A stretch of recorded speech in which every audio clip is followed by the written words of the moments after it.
اعوذ باللہ من الشیطان الرجیم بسم اللہ الرحمن الرحیم۔ سورہ مبارکہ کے بارے میں خاص حدیث آپ کو سنانا چاہتا ہوں، اور اسی سے در حقیقت جو امام ابو حنیفہ کا موقف ہے رحمۃ اللہ علیہ، اس کی حقانیت مزید مبرہن ہو جائے گی۔ یعنی کیا کہ آیت بسم اللہ سورہ فاتحہ کا جز نہیں ہے۔ سورہ فاتحہ الحمدللہ رب العالمین سے شروع ہوتی ہے۔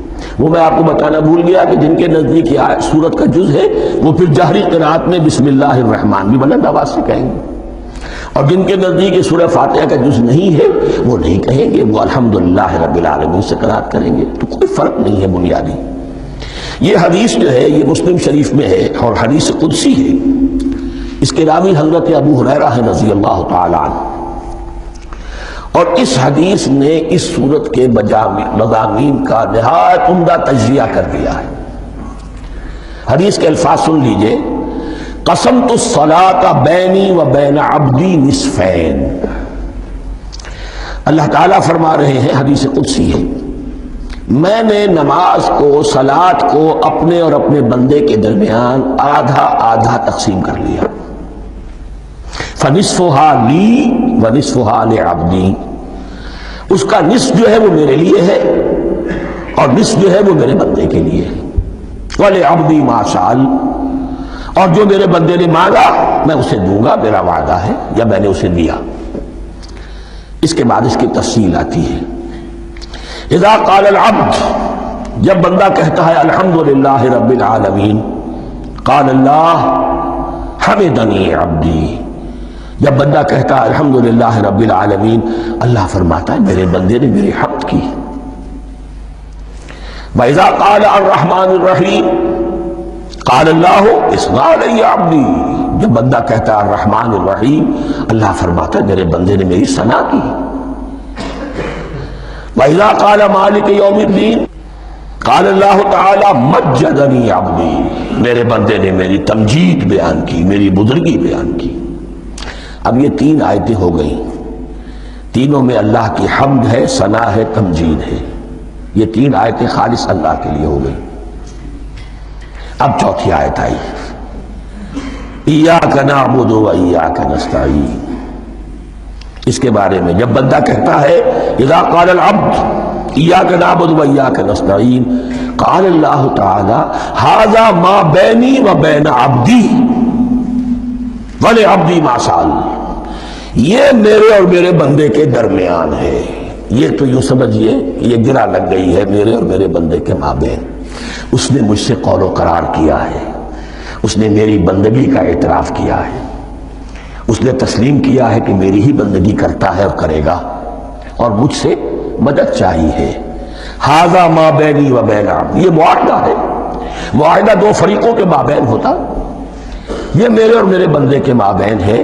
وَلِعَبْدِي مَا سَأَلَ، اور میں نے اپنے بندے کو دیا جو اس نے مانگا۔ وہ میری مدد چاہتا ہے، میری مدد اس کے شامل حال رہے گی۔ فَإِذَا قَالَ، اور جب بندہ کہتا ہے اهْدِنَا الصِّرَاطَ الْمُسْتَقِيمَ صِرَاطَ الَّذِينَ أَنْعَمْتَ عَلَيْهِمْ غَيْرِ الْمَغْضُوبِ عَلَيْهِمْ وَلَا الضَّالِّينَ، قَالَ اللَّهُ تَعَالَى هَذَا لِعَبْدِي وَلِعَبْدِي مَا سَأَلَ۔ یہ تین آیتیں یہ میرے بندے کے لیے، اهدنا الصراط المستقیم، اسی صراط مستقیم کی وضاحت ہے مثبت، صراط الذین انعمت علیہم، اسی صراط المستقیم کی وضاحت ہے منفی انداز میں، غیر المغضوب علیہم ولا الضالین۔ یہ سب میرے بندے کے لیے ہے اور میں نے اپنے بندے کو دیا جو اس نے مانگا۔ اس کو میں نے ایک مرتبہ یہ ترازو کی شکل میں اس کو لکھوایا تھا۔ دیکھیے یہ ایاک نعبد و ایاک نستعین، یہ ہے وہ ترازی کی وہ ڈنڈی۔ واو جو ہے ایاک نعبد و ایاک نستعین، واو جو ہے گویا کہ وہ مٹھ ہے جس سے کہ ترازو کو پکڑا جاتا ہے۔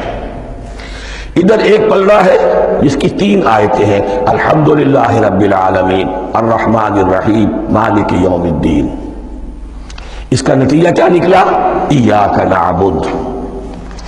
آپ نے شاید یہ سنا بھی ہو، ایک بہت ہی عمدہ قرات کا جو ریکارڈ ہے قاری عبدالباسط عبدالصمد کا، وہ یہاں سے چل کر سورہ فاتحہ کی قرات کر کے ایاک نعبد پر آ کر رکتا ہے۔ الحمدللہ رب العالمین الرحمن الرحیم مالک یوم الدین ایاک نعبد، گویا کہ یہاں یہ صورت بالکل ہاف ہو گئی ہے. 3 آیتوں میں اللہ کی حمد ہے، ثنا ہے، تمجید ہے، جس کا نتیجہ ہم تیری ہی بندگی کرتے ہیں، تیری ہی اطاعت کریں گے. لیکن اب اس کے بعد سوال ایاک نستعین، اسی کی جو استعانت کیا درکار ہے ہمیں؟ ہدایت. ہدایت سب سے بڑی استعانت ہے، ہدایت ہی تو سب سے بڑی مدد ہے. اهدنا الصراط المستقیم صراط الذین انعمت علیہم غیر المغضوب علیہم ولا الضالین.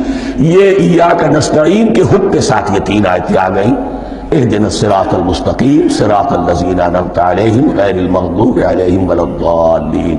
قسمت الصلاة بینی وبین عبدی نصفین فنصفها لی ونصفها لعبدی ولعبدی ما سأل. اللہ تعالیٰ اس سورہ فاتحہ کا جو اصل مفہوم ہے وہ بھی ہمارے ذہنوں پر، ہمارے شعور کی سطح پر اسے اجاگر کیے رکھے. ہمیں توفیق دے کہ جب بھی پڑھیں، جب بھی سنیں تو وہ کیفیت اگر ہو جائے. اس لیے کہ ایک حدیث ہے کہ الصلاۃ معراج المومنین، نماز تو اہل ایمان کے حق میں معراج کے درجے میں ہے. اس حوالے سے ہم یہ سمجھ سکتے ہیں کہ کوئی وقت ایسا آ سکتا ہے کہ انسان کو واقعتاً، روح انسانی واقعتاً اللہ کے یہ جواب سنے. انہونی بات نہیں ہے یہ. ہوتا ہے خطاب آخر، اٹھتا ہے حجاب آخر، کرتے ہیں خطاب آخر. یہ تو ہوتا ہے. مخاطبہ الہی ہے، تو میں نے عرض کیا کہ ثابت ہے.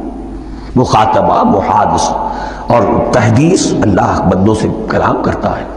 صدق اللہ العظیم.